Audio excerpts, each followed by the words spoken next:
Hey there, everybody, and welcome once again to our Arrow After Show for Arrow Season 2, Episode 2. I am joined, first of all, of course, by Miss Ann Campea. I shouldn't say Miss. It is Mrs. Ann Campea, but... I can be Miss or Mrs. No, you're Mrs. Depending on the scenario. Depending on Hi, everybody. Maybe Stephen and Mel's there. I don't know. And, of course, sitting next to Ann is Kaori. How Hi, are you doing, Kaori? I'm good. I'm always happy to be here. All right, so... We just watched Season 2, Episode 2, following up off a great season premiere that was really good. So, Carrie, let's start with you. Your general impressions of this episode. Yet another good episode. I liked it a lot, and I still reverted back to being really frustrated with Laurel Lance. But otherwise, it was good. I wanted to see Canary, but I knew that wasn't going to happen just yet, so. Anne? It was absolutely dynamite, if anyone gets my pun there. Dynamite. We had Black Dynamite himself in the episode, Michael Jai White playing the Bronze Tiger. China White is back. We saw the introduction of Blood Brother, Sebastian Blood. There are a lot of new faces, but you know what got me the most about this episode, why I loved it the most, is the fact that there were so many trick arrows. We haven't seen that many trick arrows yet, and the fact that Arrow is trying to, or the Vigilante, I don't know what he is right now, the Hood.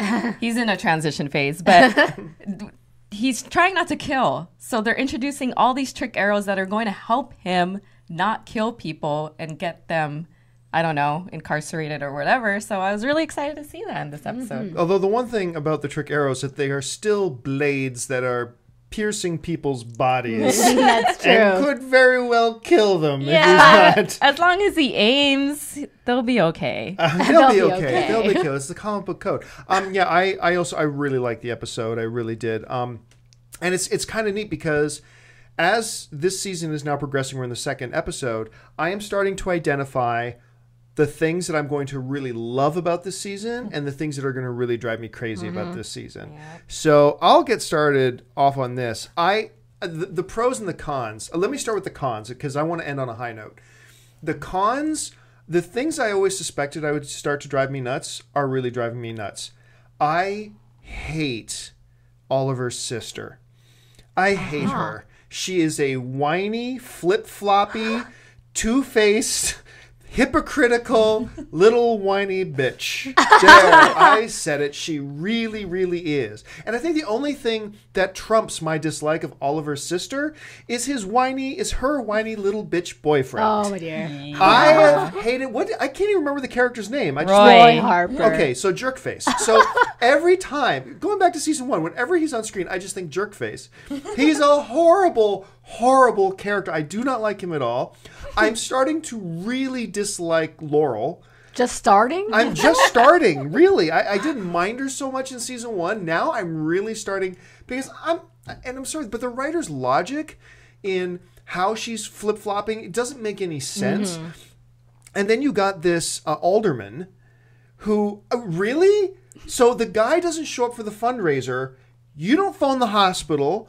You don't see if he's been in a car accident. You don't see if maybe his secret girlfriend's gone into labor. He says, by getting up in front of the fundraiser and making this big speech about how stupid Oliver is, he's risking making himself look like a giant idiot if it's something as simple as there was a fender bender and he's been delayed. And I mean, so that was really dumb that they had him do that. Okay, so that's all my negatives. My positives, the things that I thought I would love, and it's just reinforcing that I love them. I love the trio of heroes. I love Oliver and Diggle and Blondie. I keep forgetting her name. Felicity. Yeah, Felicity. She's great. I keep loving her inadvertent sexual innuendo all puns. The time. Every single episode has got to be in there. And Diggle has turned, that line might have been the funniest line in the entire series so far. I think how I feel. I'm the black driver. That was hilarious. That was great. And to see the chemistry as we've gone from season 1 to season 2 between these three characters, developing and strengthening, getting more and more interesting, I'm loving it. I'm eating it up. And I love seeing Diggle get more involved, like in the truck heist. it's really cool. I'm like you, Kara. I was kind of hoping we were going to see Canary this episode. Mm-hmm. I thought when Arrow started combating with the heist, I didn't think it was Diggle that was going to come out of the shadows. I thought Canary was going to pop out of somewhere, but she didn't, and that's fine. But, you know, the whole arc with Oliver and what they're doing with his character and his personality, the chemistry between the big three, the trio, the hero trio, if you will, is all great. And that is what's carrying the show. All the other stuff, Laurel, his whiny little bitch of a sister, her whiny little bitch of a boyfriend, all that kind of stuff, it's minor. It's a minor annoyance that is completely overshadowed by the real strength of this show, which is the big three. And I love in the flashback on the island, I'm not always a fan of how many flashbacks they do, but the fact that they showed where he got that stone from in the first place, it's like, wait a minute, there's more significance to the stone than maybe we always thought. And I'm just realizing he made such a big deal out of giving it to his sister, but we've never asked ourselves, well, where did he get that? Right. So it's cool that they're pursuing that. Lots of great things about this. I'm excited about it. And what about you? Bad and good are you looking for? Yeah, let's go bad and good. I'm ditto on every bad thing you announced right now. In particular, Roy, I'm not buying it. I don't see the worth in the character. I really hope Arrow doesn't pursue this whole training thing. I know it's going that way, considering all of us think that he's going to eventually become Red Arrow or Speedy. But I just hope not, because I just don't like this actor portraying the role. In terms of Laurel, she's really bothering me too. Oh, yeah. I mean, I think I said several times as we were watching it, please just shoot her in the face with an arrow. She did. She really did. Several times in this, shoot her in the face. Yeah. And you know what it is about these characters? It's really just the inconsistency that you highlighted. They're not being consistent with anything. You know, why all of a sudden has she had to change the part? She made that speech to Oliver or Arrow, I don't remember at the time, that, you know, you left Tommy there to die, but I don't know. I'm not buying any of the conviction in either of those two characters. Thea, I'm okay with. Last week I said she's growing on me. She's been consistent again this week, a little bit more whinier, like you said, but still hasn't tipped the cup for me. She hasn't annoyed me to that level yet where I want her to get shot in the face with an arrow too. But anyways, Arrow does not kill, by the way, or the hood does not kill. So what was good is I was really nervous that as they're introducing all of these new characters into season 2, that they would lose sight of what the overall picture, what the agenda is for season 2, which I believe is this transformation of the vigilante to a hero. To the hero, mm-hmm. Right. And, okay, so they got all these villains or new characters coming in. How is that going to work? And it's really working for me. The fact that China White is back, Bronze Tiger is here. We see potentially a villain in Blood Brother or Sebastian Blood, however they're going to refer to him. All of these are exciting to me. It's really elevating this season more so than last season when we had Malcolm Merlyn as the villain, because here's a guy in Brother Blood that has the same agenda as Oliver, mm-hmm. but again, he's going about it in a different way. So to me, his speech actually didn't bother me as much as it did to you. I think, like you said, he flipped the switch a little too quickly. But it's all a part of the story. It reminded me of Two-Face and Batman, kind of, and I'm excited. I'm excited to see. What was Blood's first name again? Sebastian. It's really funny because even if you're not a fan of the comics and if you don't know anything about the comics whatsoever, you know instantly by the cheesy names who is a significant character and who is not. That's true. Hi, Oliver. This is Ed Smith. Okay, we're never going to see him again. Hello, this is Sebastian Blood. Oh, I got a feeling we're going to hear more of this guy. And who's this over here? That's Cornelius King. Okay, well, he's going to be back around. Just listen to the name. So, yes, guys. Anyway, Kara, what were some of the things you didn't like about the episode and some of the things that you really did like about it? Well, you guys, I am not the Campea in here, so I actually do like Roy Harper. I actually like his character. I think he adds something, and I'm excited about him getting into training position and starting to become Red Arrow, perhaps. So I'm excited about Roy Harper, actually. I actually do like him, and he's actually kind of hot. Kaori says she's excited about him getting into position. Anyway, sorry.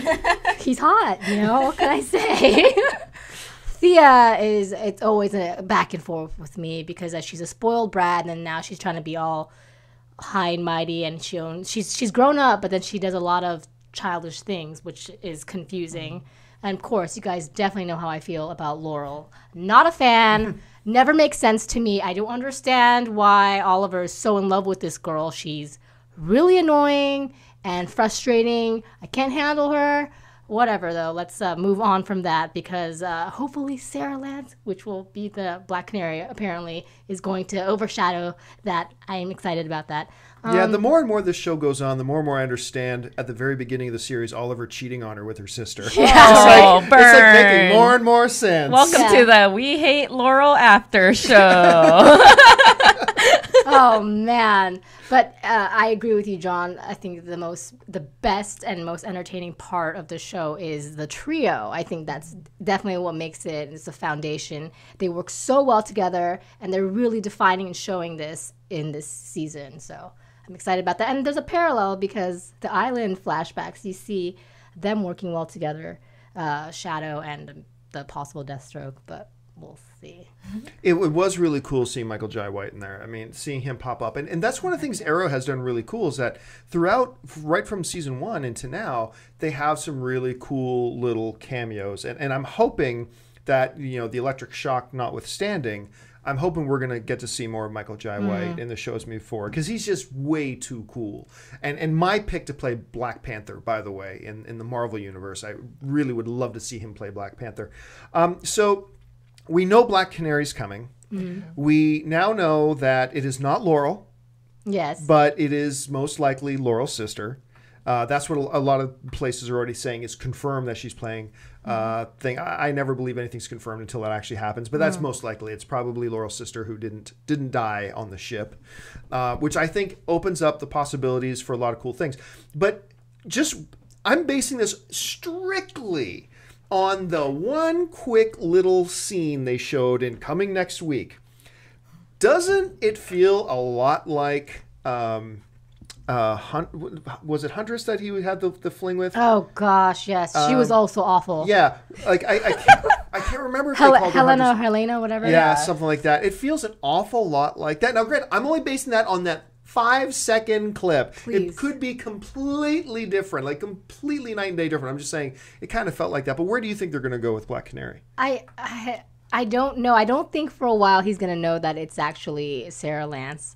And I think he's going to have some sort of conflict with her, and then eventually they're going to unite maybe towards the end of the season. That's my prediction. Which also sounds kind of similar to what we saw before in season 1. Yeah. A little bit. What do you think, Anne? Well, I didn't see that. I didn't see Helena or in Black Canary when she premiered. I think based on the fighting skills of Black Canary, the little snippet that we saw, I didn't think that. But I think that there's a lot of pressure on the writers of the show to make this character good because there's a lot of comic book fans that are hoping that Black Canary is as badass as she is in the comics in the show.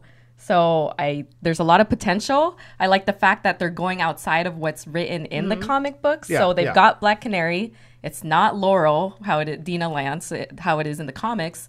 That's, again, going away from the comics. But they have the concept, so they can take it any which way that they want to go. And I think the character is going to be really badass. Well, I mean, in many ways, Arrow is much like Smallville, right? Smallville wasn't really Superman. It was an alternate universe incarnation version of Superman. So they had a lot of liberties to ignore the comics and follow the comics where they wanted to. And that is the best way to do it if you're doing a TV show. And it feels like Arrow's doing the same thing. Now, people who are even remotely familiar with Arrow, we know that Black Canary is basically Oliver's Lois Lane. Yes. I mean, basically. So how much they choose to stick to that, how quickly. I mean, does Laurel become a villain? How far does this go? So, I mean, it opens up a lot of really interesting possibilities. So, so let's close things off here. Kaori, let's start with you. Once again, just sum up your feelings of Season 2, Episode 2. Good episode. Summing up, I was happy to see all those characters. I was frustrated like you that what was his name again? Blood guy. Sebastian Blood. Sebastian Blood was just totally negative Sally and went all against Oliver. Didn't give him any kind of chance. But it was an exciting episode. Can't wait for next week. Anne? I would like more, as always. I want more. I want more Michael Jai White as Bronze Tiger. I could do without seeing China White for a few episodes, Yeah, me but too. I want to see more of this interaction between Blood and Oliver, and I just want more trick arrows, please. The other thing that bugs me about China White is that really brutal porn actress wig she wears. Yeah, I do not like that either. No, Yeah. I don't like the wig so much. For me, it was this was a episode for me personally about really defining and characterizing the strengths of the show, which are, we see the trio really bonding, we see them becoming a real cohesive unit, a real team, and the chemistry between them on screen is great, and they're entertaining and they're fun, and the interactions, like with her becoming his secretary Yeah. and all the snippy They're stuff learning that goes together. with that. It's all becoming great, and also defined for me some things that I'm gonna probably will bug me a little bit as the show goes on, and hopefully they really have a plan, maybe a great gruesome death for the whiny little boyfriend. That would be awesome for me. Probably not. So that was what it was for me. Overall, for me, really, really, really encouraging. I've been a fan of this season so far. I was a little bit apprehensive going into the season that maybe it would lose its way. Maybe the first season was just a fluke, but it's been really solid, and it's just getting better for me. So I want to thank, first of all, of course, Anne Campea. Anne, where can people find you online? You can find me online on Twitter, on Instagram, Facebook at Ann Campea. And of course, Kaori, where can people find you? You can find me on Twitter at KAORIOUS, and I guess Instagram as well. Huh? And you can find me on all the social networks, whether it's Facebook, Twitter, Instagram, whatever, at John Campea. That's me right there. So thanks a lot for joining us, guys. We'll be back again next week for our after show of Arrow Season 2, Episode 3. Hey, listen, jump into the comments section. Let us know what you thought of this season. Do you agree with me about all the whiny little bitches running around? Do you disagree? Do you think there's actually some good stuff there to build on? Who do you agree with? Who do you disagree with? What do you think? Thanks a lot for joining us, guys. And until next time, we'll see you later.